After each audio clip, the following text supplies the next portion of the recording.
يلا نعمل مكرونة وايت صوص في 10 دقايق من غير كريمة ومن غير افتكاسات في 10 دقايق.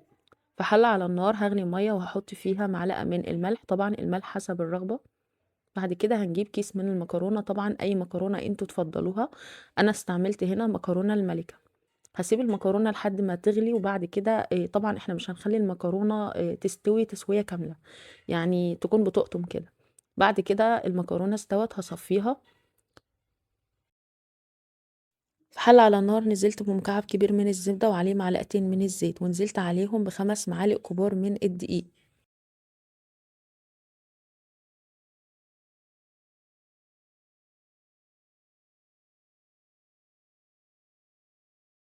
هقلب الدقيق مع الزبدة لحد ما ريحة الدقيق تطلع وتوصل للتحميص. انا مش عايزة الدقيق ياخد لون، انا عايزة بس الريحة بتاعة الدقيق دي تطلع خالص. بعد كده هنزل عليهم ب5 فصوص مفرومين من التوم، طبعا التوم بيديها طعم حلو جدا.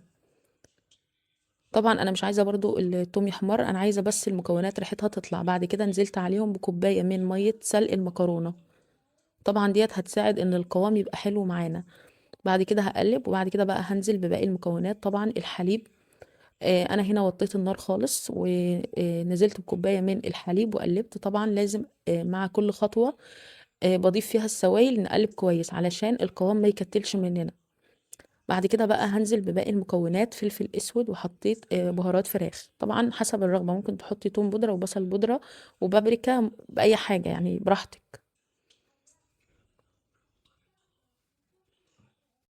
نزلت عليهم بمعلقة من الجبنة الكريمي، طبعا في الخطوة دي ممكن تحطي اللي انت عاوزاه من الجبن، يعني عندك جبنة رومي، جبنة كريمي، جبنة موتزاريلا، حطي اي حاجة انت تحبيها. وحطيت كمان جبنة موتزاريلا. طبعا لو انت عندك كريمة طبخ عادي، ما عندكيش مفيش مشكلة، مش هتأثر خالص ولا هيحصل اي حاجة في الوصفة. بعد كده بقى نزلت على الصوص بالمكرونة اللي انا سلقتها. هسيبها شوية كده مع الصوص لمدة دقيقة على النار. وطبعا انا كنت مهديه النار، هديلها تقليبه كده واسيبها دقيقه على النار. وبعد كده بقى هغرفها. طبعا الوصفه دي بسيطه جدا، لو انت ما عندكيش كريمه طبخ عادي مفيش اي مشكله خالص. انا هنا قلبت المكرونه ووطيت عليها النار، يا دوبك بس تتشرب من الصوص، ومش عايزينها تغيب على النار علشان الصوص ما يتقلش. بعد كده بقى حطيتها في طبق وحطيت معاها قطع استريبس.